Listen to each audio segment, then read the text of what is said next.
अस्सलाम वालेकुम my YouTube family. Hopefully आप लोग बिल्कुल ठीक होंगे। और ये देखिए यमी मज़ेदार सी जोश मारती हुई चाय है और देखें कितनी स्ट्रॉन्ग यमी चाय बनी हुई है। और यहाँ पे है यमी यमी समोसे। ये मेरी सिस्टर का घर है और यहाँ इनके घर के पास इतने मज़ेदार समोसे मिलते हैं ना कि बदल जाता है। गरम गरम जब आते हैं कि खाते रहो। इसका बैटर बहुत अच्छा होता है, अंदर का जो आलू होता है। किसी दिन मैं आपको सिखाऊंगी यही समोसे बनाना। और ये क्रिस्पी से नमक पा रहे हैं।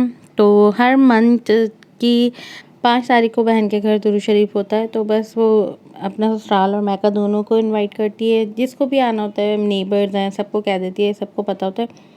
जिन जिनको पता होता है, जिनको आना होता है वो आ जाते हैं। ये है कि एक दफ़ा से सबको बता दें कि मैं हर मंथ करवाती हूँ और इस डेट पे कराती हूँ, तो लोग खुद ही चले जाते हैं। इनवाइट करने की फिर ज़रूरत नहीं होती। और 4 बजे स्टार्ट होता है, 6 बजे के वक्त टी टाइम हो जाता है। तो टी टाइम में आप देख सकते हो समोसे ये सब चीज़ें आ जाती हैं। और यहाँ पे इसने खाना बनाया है, ये बहुत ही मज़ेदार माशाल्लाह। अब तो इतनी एक्सपर्ट हो गई खाना बनाते हुए, अब से नहीं तकरीबन 10-11 साल से इनके घर में दुरूद शरीफ का ख़त्म होता है हर मंथ। तो बस माशाल्लाह से इसके काफ़ी सारे खाने बनते हैं।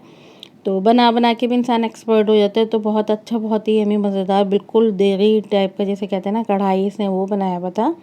बहुत ही यम्मी था, सबको बहुत पसंद आता है इसका। और फिर मीठा बना लेती है साथ। तो यहाँ पे दुरूद शरीफ मैं पढ़ रही थी, तो मैंने कहा आपको दिखाती हूँ। अनलिमिटेड चिया पढ़े होते हैं कि अनलिमिटेड बस दुरूद शरीफ पढ़ा जाता है, जितना आप पढ़ सको। ये है कि 8:30 बजे तक दुरूद शरीफ जितना पढ़ लिया जाता है ख़त्म हो जाता है। फिर उसके बाद खाना आना लग जाता है, क्योंकि फिर जाने का टाइम भी हो जाता है, काफ़ी देर हो जाती है। तो ये थी आज की हमारी वीडियो कैसी लगी कमेंट करके ज़रूर बताएगा। मिलेंगे नेक्स्ट वीडियो में। अल्लाह हाफ़िज़।